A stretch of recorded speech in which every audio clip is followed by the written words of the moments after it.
오늘 낮에 뉴스를 보니까 트럼프가 대통령 당선이 됐어요. 45대 때 대통령인데 중임을 못해서 47대 대통령이 됐습니다. 아, 이제 거기보다는 내일 대통령 연설이 더 관심이 있죠. 그런데 대통령이 될 때의 캐치플레이가 여러분 다 아시겠지만 다시 미국을 위대하게. 이제 미국에게는 굉장히 좋은 말이지만 우리에게는 살떨리는 말이죠. 어떻게 대할지 겁이 납니다. 그런데 이 문구가 참 저는 좋아요. 미국을 빼고 여기에다가 믿음을 넣으면 참 좋습니다. 믿음을 넣으면. 다시 믿음을 위대하게. 거기다 순종을 넣으면 더 좋습니다. 다시 순종을 위대하게. 얼마나 좋아요. 또 헌신도 좋아요. 다시 헌신을 위대하게. 이러한 캐치플레이어는 우리의 삶에도 다시 어게인이란 말을 쓰죠. 다시. 왜냐하면 신앙생활을 하다 보면 우리의 신앙이 뭐 항상 뜨거우면 좋지만 그렇지 못할 때가 많이 있죠. 식어졌을 때 다시 우리의 믿음이, 순종이, 헌신이, 전도가 위대하게 그렇게 살아나면 내가 삽니다. 내 심령이 살아나죠. 우리 창세기 3장에 보면 먹지 말라는 선악과를 아담이 따먹고 이제 하나님께서 찾으시죠? 그때 뭐라고 이야기합니까? 아담아, 내가 어디 있느냐? 이렇게 하나님께서 물어요. 아담에게. 그때 아담이 뭐라고 이야기합니까? 저는 벗고 있어서 두려워서 이렇게 숨었나이다. 동산 뒤에 숨었나이다. 이렇게 이제 이야기를 하죠. 또 사장에 보면 가인이 이제 아벨을 동생을 돌로 쳐 죽여요. 그리고 나서 이제 하나님께서 묻습니다. 가인에게. 야, 가인아, 내 아우 아벨은 어디 있느냐? 이렇게 묻죠. 그때 가인이 뭐라 그래요? 제가 동생 지키는 자이니까 이렇게 이제 하나님한테 대답을 하죠. 그런데 하나님께서는 항상 하나님의 백성들에게 이렇게 찾고 물으십니다. 예. 아담, 아담아 너 어디 있느냐? 그리고 가인아 내 동생 아벨은 어디 있느냐? 안 보이니까 하나님 모르실까요? 아시지만 물어요. 마찬가지로 하나님께서 우리에게 묻습니다. 너는 지금 어디 있느냐? 너는 어디 있느냐? 내 마음은 어디 있느냐? 내가 소망하는 것은 어디 있느냐? 너는 지금 무엇을 하고 있느냐? 이렇게 하나님께서 우리에게 계속해서 물으세요. 그런데 우리가 이 하나님의 질문을 잘 새겨들어야 됩니다. 이 하나님의 질문을 잘 들으라고 주신 게 바로 저는 기도라고 생각해요. 그래서 우리가 기도 생활에 힘쓰면 우리 기도에서 다 계속 공부하고 있지만 기도는 쉬지 말고 계속 해라. 그러면 하나님이 다 들으시고 우리의 삶에 응답하시겠다. 그렇게 말씀을 하시죠. 그러니까 이 기도 생활을 우리가 꾸준히 쉬지 않고 열심히 하게 되면 첫째는 하나님의 뜻을 분별해요. 즉 내가 왜 살아야 하는지, 내가 왜 열심히 일을 해야 하는지, 왜 내가 집에 가서 그렇게 열심히 섬겨야 하는지, 교회 와서 죽도록 충성해야 하는지 그걸 알게 되죠. 이거 모르면 여러분 신앙생활이 이제 힘들어지기 시작하는 거예요. 두 번째로는 어떤 시련이 오고 어떤 유혹이 오고 어떤 환란이 와도 흔들리지가 않습니다. 기도하는 사람은 흔들리지 않는 신앙생활을 할 수가 있어요. 이쪽에서 무슨 얘기를 하든 저쪽에서 이야기하든 잘 휘둘리지 않는다는 것이죠. 왜냐하면 우리는 기도를 통하여서 나에게 묻는 하나님의 음성을 들을 수 있기 때문이죠. 그렇기 때문에 우리는 예수님께서 잘못된 기도 두 가지 예를 들어주시죠. 첫째는 무엇입니까? 바리새인의 외식적인 기도. 겉과 속이 다른 거죠. 하나님 앞에 겉과 속을 속이는 거예요. 하나님을 속이는 기도죠. 두 번째로는 중언부언하는 아무 의미 없는 반복되는 그런 이방인들의 기도. 이것은 잘못된 것이다. 너희는 그렇게 하지 말라. 그러면 올바르게 기도하는 사람에게는 여러분 어떤 일이 일어날까요? 제가 가만히 생각해 보니까 하나님이 받으시는 기도를 하는 사람은 첫째로 하나님만 생각해요. 그렇지 않겠습니까? 예. 하나님의 음성에 귀를 기울이고 하나님과 소통하는 사람은 늘 하나님 생각을 합니다. 이것은 하나님이 기뻐하실까? 그렇지 않을까?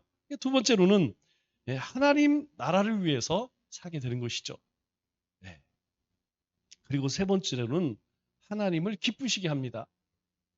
순종함으로, 믿음으로, 또 섬김으로, 나눔으로 하나님을 기쁘시게 하려고 계속 애쓰죠. 왜냐하면 우리가 하나님 앞에 기도할 때에 하나님이 우리의 마음속에 하나님에 대한 생각을, 하나님 나라에 대한 일을, 그리고 또 하나님 기뻐하시는 것들을 우리 마음 가운데에 자꾸 생각나게 하시고 그 생각나게 하신 것들을 열매 맺게 하신다는 것이죠. 그래서 이 기도의 세계는요, 굉장히 무궁무진해요. 예, 그렇게 그렇게 살아가는 삶이 바로 하나님과 동행하는 삶이다. 그렇게 얘기할 수 있겠죠. 오늘 구절 말씀을 보니까 예수님께서 이렇게 말씀하세요. 그런 잘못된 기도에 대해 이야기해 준 다음에 너희는 이렇게 기도하라. 이렇게 기도하라 라는 말은 뭐예요? 이것이 바른 기도다. 이런 이야기죠. 즉 기도라는 것은 야, 내가 보니까 저 절에 다니는 사람들은 이렇게 기도하고 또 저 무당들은 이렇게 기도하고 그러니까 나도 저렇게 해야겠다. 이게 아니에요. 자기 스스로 터득해서 하는 것이 아니라 기도는 예수님이 가르침에 배워야 한다는 것이죠. 기도는 그냥 막 하는 것이 아니라 기도를 잘 배워서 해야 한다. 너희는 이렇게 기도하라. 이 말은 뭐예요? 너는 이 기도를 잘 배우고 이거에 입각해서 그렇게 기도를 해라. 그렇게 기도를 가르쳐 주시는 것이죠. 우리가 말 잘하는 것과 기도 잘하는 것은 굉장히 다릅니다. 언어에 특별히 은사가 있는 사람이 있어요. 말을 굉장히 이쁘게 그리고 수식어를 잘 붙여서 하는 사람들이 있습니다. 여러분 이거 타고난 겁니다. 여러분 제가 아무리 노력한다고 해도 우리 노집사님처럼 찬양하겠어요? 그거는 불가합니다. 그건 안 돼요. 마찬가지로 이렇게 말을 잘하는 은사를 가지고 있는 사람이 있어요. 그러나 그것보다 더 중요한 것은 무엇이냐면 하나님 앞에 바른 기도를 하는 것이 중요하다는 것이죠. 바른 기도를 하기 위해서는 이 기도의 순서와 원리를 잘 알아야 됩니다. 기도에 아름다운 용어들이 들어간 것이 중요한 것이 아니고 그 기도의 순서와 내용이 맞느냐 이게 더 중요하다는 것이죠. 그래서 오늘 우리 9절 중반절에 보면 이렇게 이야기하죠. 너희는 이렇게 기도하라 하신 다음에 첫 번째 기도의 대상에 대해서 말씀해요. 하늘에 계신 우리 아버지요. 여기서 이제 여자분들이 기분 나빠. 왜 아버지라고 그래? 엄마 하지. 왜 하늘에 계신 우리 아버지. 나 아버지에 대한 안 좋은 기억이 있는데 이런 생각하고 있는데 여기서 여기는 아버지는 그 아버지를 얘기하는 게 아니에요. 이 아버지는 대표성을 의미하는 겁니다. 하나님께서 사람을 지으실 때 아담을 만드시고 아담을 통해서 하와를 만드셨잖아요. 그러나 둘 다 하나님이 형상으로 만드셨어요. 뭐 남자 갈빗대를 취해서 여자를 만들었기 때문에 열등하다 이 의미가 아닙니다. 이 아버지라는 것은 하나님을 대표하는 상징하는 그런 상징적 의미예요. 그러니까 이 아버지 속에는 엄마의 의미도 담겨져 있다는 것이죠. 이 말의 첫 번째 의미는 무엇이냐? 하나님은 지극히 인격적인 분이라는 것을 말씀하고 있죠. 즉 하나님은 말씀하시고 들으시고 보고 느끼시고 그리고 우리가 슬플 때 위로해 주시는 분이라는 것입니다. 즉 하나님은 우리와 굉장히 동떨어진 아주 특별한 분이 아니고 우리가 하나님의 형상으로 지음을 받았기 때문에 그 아버지의 형상을 우리가 가지고 있기 때문에 우리가 고통 당할 때에 하나님도 똑같이 공감하신다는 거예요. 내가 괴롭고 답답하고 뭔가 속상한 게 있으면 하나님도 똑같이 그 마음을 아신다는 것이죠. 여러분도 아시죠? 극티들. 공감이 안 되는 사람들이 있어요. 힘들어. 그런데 공감을 잘해주는 사람은 어떻습니까? 위로를 받아요. 같은 말이라도 아유, 힘드시죠? 이 말이 그냥 사람 마음을 얼마나 위로가 되고 따뜻하게 하고 또 격려가 되는지 몰라요. 하나님이 그런 분이라는 거예요. 기도 우리가 하나님의 이름을 부를 때 하늘에 계신 우리 아버지, 그 아버지는 우리와 같은 그런 우리의 마음을 다 알고 그렇게 느끼시는 분이라는 것이죠. 두 번째로는 그 아버지가 어디 계시느냐? 하늘에 계신 이렇게 이야기합니다. 그러면 뭐 이 공중에 있는 하늘을 이야기하는 것이 아니죠? 이 말은 하나님은 어느 곳에나 다 계시다. 하나님이 만드신 모든 곳에 하나님은 존재하신다. 우리가 무소부재라는 말을 쓰죠? 하나님은 모든 곳에 계시다는 거예요.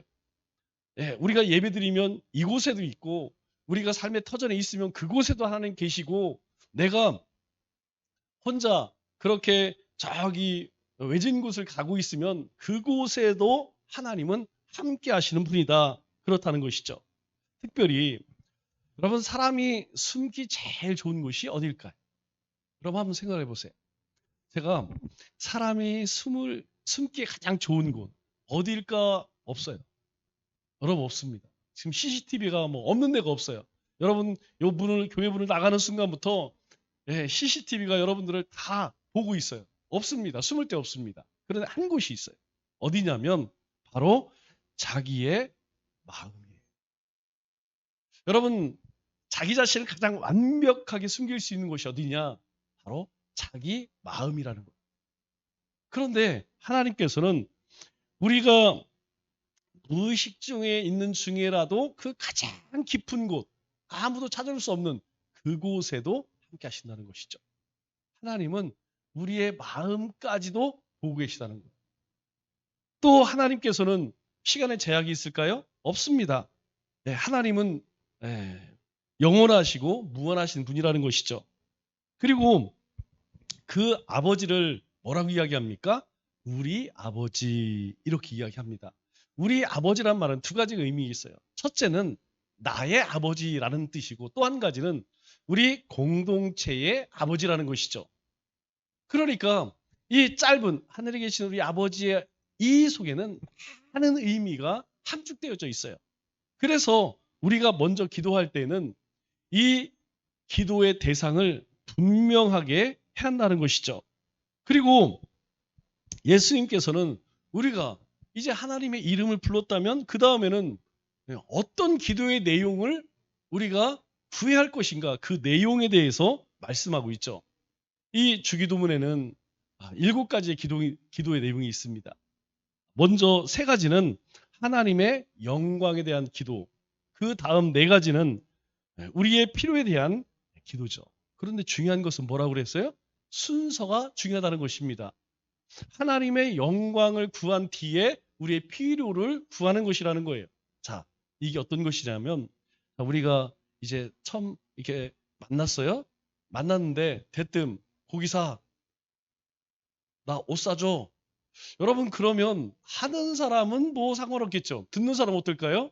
야, 내가 네 자판기냐? 이런 생각 안 들겠어요? 그 사람이 처음 만나면 먼저 아유 뭐 삼촌이든 뭐 할아버지든 아유 그동안 안녕히 계셨어요. 아유 오늘 보니까 뭐 혈색이 좋으시네요. 잘 지내시죠? 그 다음에 우리 오늘 고기 먹으러 갈까요? 여러분 그러면 그 자연스럽지 않겠어요? 그런데 대뜸 보자마자 옷 사줘, 밥 사줘. 그러면 어떤 생각이 들까요? 아마 그 그렇게 대상자가 제가 왜 저러지? 여러분 기분 좋을 사람이 별로 없겠죠. 하나님 앞에 기도할 때에도 마찬가지라는 거예요. 우리가 하나님 앞에 기도할 때 하나님 저에게 이런 복도 주시고 저런 복도 주시고 그것이 마치 우리가 사람을 처음 만났을 때 이거 해줘 저거 해줘 같은 느낌이라는 것이죠. 그래서 먼저 하나님의 영광을 구한 뒤에 그 다음에 우리의 필요를 구하라는 것입니다. 그래서 예수님께서 가르쳐 주신 기도는 하나님의 영광을 위한 기도 3가지가 먼저 나오는데 그 첫 번째가 무엇이냐? 오늘 우리가 읽은 이름이 거룩히 여김을 받으시오며 그 다음에는 그의 나라가 임하시는 것 그리고 3번째는 그 뜻이 이루어지는 것. 그러니까 우리가 적어도 기도할 때에 이 세 가지 주님의 이름이 거룩히 여김을 받도록 내가 어떻게 해야 할 것인가, 또 하나님의 나라가 이 땅 가운데 임하기 위해서 나는 어떤 삶을 살아야 하는가 라고 하는 고백이 먼저 있어져야 한다는 것이죠. 그러면 하나님의 영광을 위한 첫 번째 기도, 오늘 구절 하반절을 보니까 이렇게 이야기했죠. 이름이 거룩히 여김을 받으시오며. 이 말씀을 보면 하나님은 거룩하지 않았는데 거룩해져야 할까요? 아닙니다. 하나님은 원래부터 우리가 뭐 하나님의 이름을 거룩하게 부르든 않든 하나님은 원래 거룩하신 분이에요. 그래서 우리가 그의 거룩함을 인정하고 그를 높이고 그를 경배하는 것, 그게 뭐예요? 예배입니다. 여러분, 이 예배 속에는 뭐가 담겨져 있냐면 나는 하나님을 하나님으로 인정합니다. 그리고 그 하나님을 높입니다. 그리고 그 하나님을 경배합니다. 라고 하는 것이 이 예배 가운데 담겨져 있는 거예요. 마찬가지로 우리의 삶이 하나님께 예배가 된다라는 것은 내 삶을 통해서 하나님의 살아계심을, 하나님의 창조주 되심을, 하나님의 만유의 주 되심을 제가 인정합니다. 그리고 그 이름을 높이고 자랑하고 증거합니다. 이게 삶의 예배. 그러면 그 거룩하신 하나님의 이름이 누구에 의해서 더럽혀질까요? 여러분, 저 불신자들 때문에 하나님의 이름이 더럽혀질까요? 아닙니다. 바로 세상 사람들이 아니라 하나님을 믿는 하나님의 사람들, 그리스도인들에 의해서 하나님의 거룩하신 이름이 더럽혀지는 거예요. 그러면 이 거룩히 여김을 받으시오며 라고 하는 이 말씀의 의미는 분명하겠죠. 거룩하신 하나님은 우리가 더욱 거룩하게 할 수 없어. 문제는 뭐라는 거예요? 내가 문제라는 게 내가 문제. 나를 통해서 하나님의 이름이 거룩해질 수도 있고, 그리고 나를 통해서 하나님의 이름이 더럽혀질 수 있다는 거예요. 무슨 말인지 잘 알죠? 지금은 잘 안 하지만 예전에는 왜 이렇게 네 아버지 누구야? 이걸 물어봤는지 모르겠어요. 동네에서 애들하고 뭐 이제 뭐 이렇게 서리하죠? 서리는 그냥 다 옛날에 했어요. 가서 참외도 좀 하고 사과도 좀 따먹고, 그러다가 이제 잡혀. 그러면 꼭 물어보는 게 네 아버지 누구야? 그것 좀 안 물어보면 차라리 그냥 혼을 내고 뭐 이렇게 좀 회초리 맞고 이게 차라리 나. 그런데 꼭 묻는 게 뭐냐면 네 아버지 누구야? 그러면 우리 아버지는 오짜 이렇게 합니다. 네가 누구 아들이었어? 그러는 거예요. 그러면 이제 그 다음에는 집에서 작대기가 기다리고 있죠.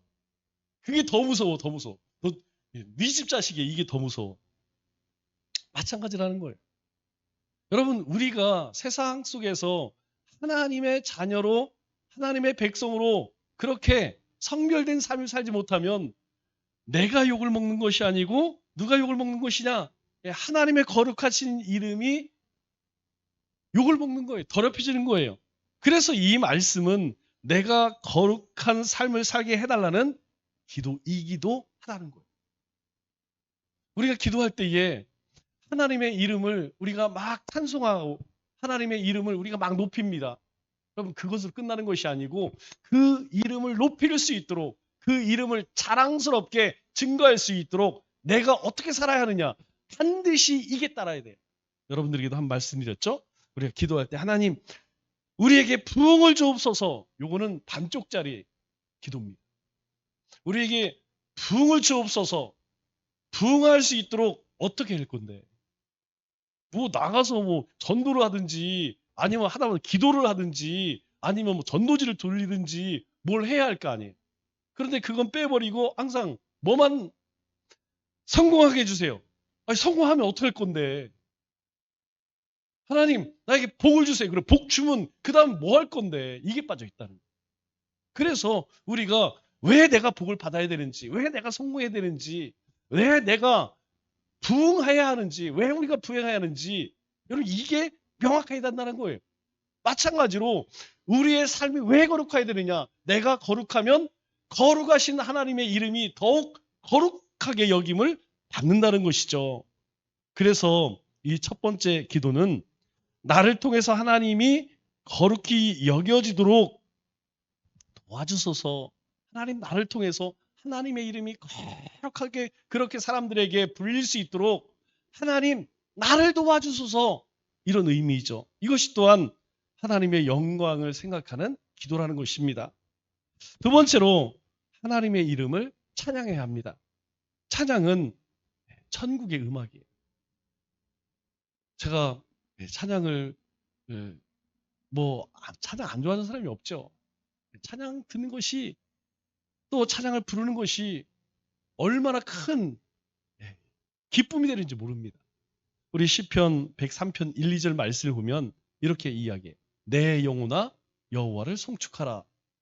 여러분, 내 입술아 찬양 이렇게 하지 않습니다.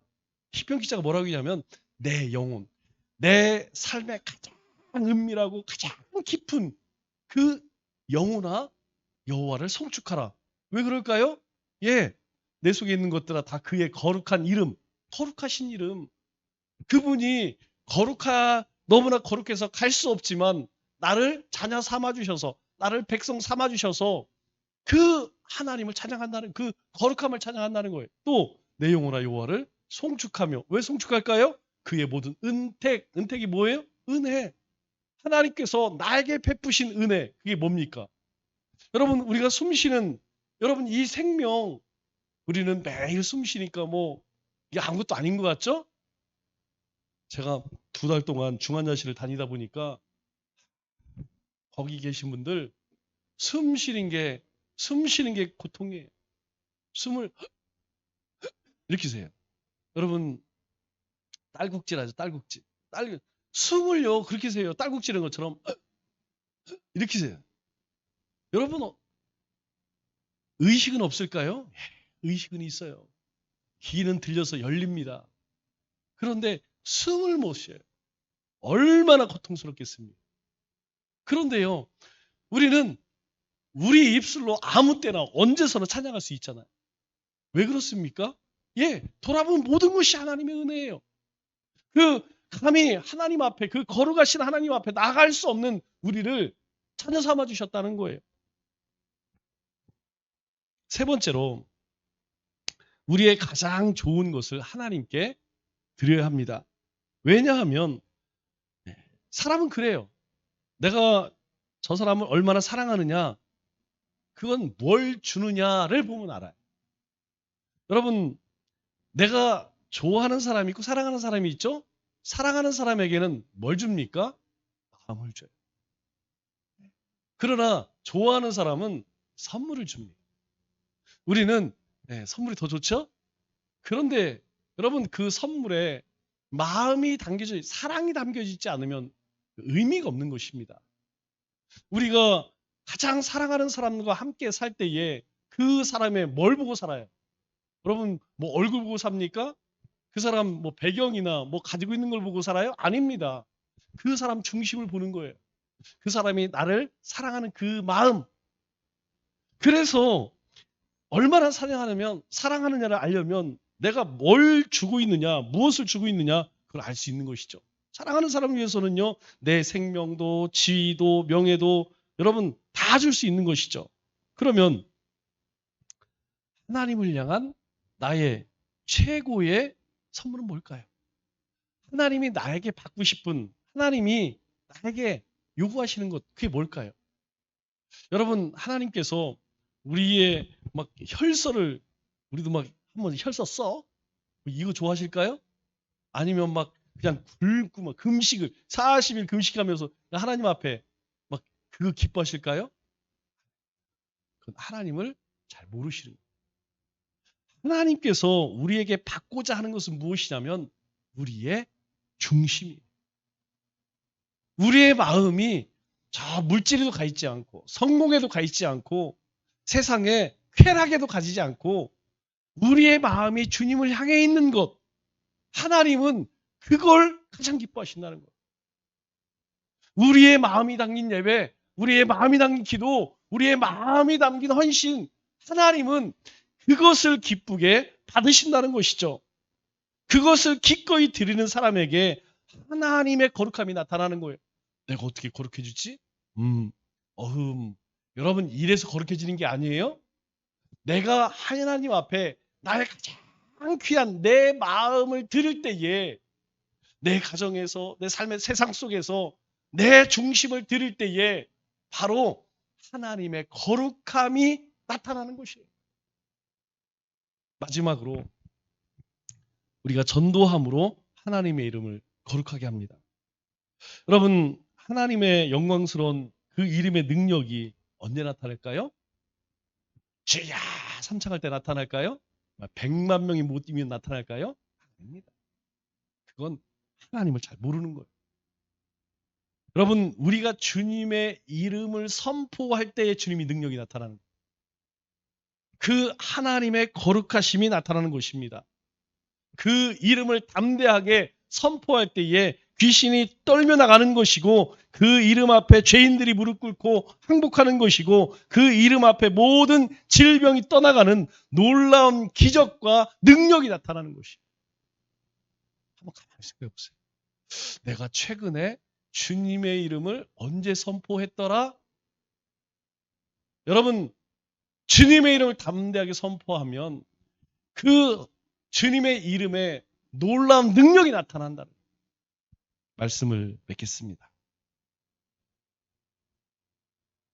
남은 3일도 하나님의 이름이 거룩하게 여김을 받으시도록 우리가 거룩하고 성별된 삶과 주님의 이름을 힘써 찬양하고 전하는 우리 믿음의 권속들 되시기를 주님의 이름으로 축원합니다.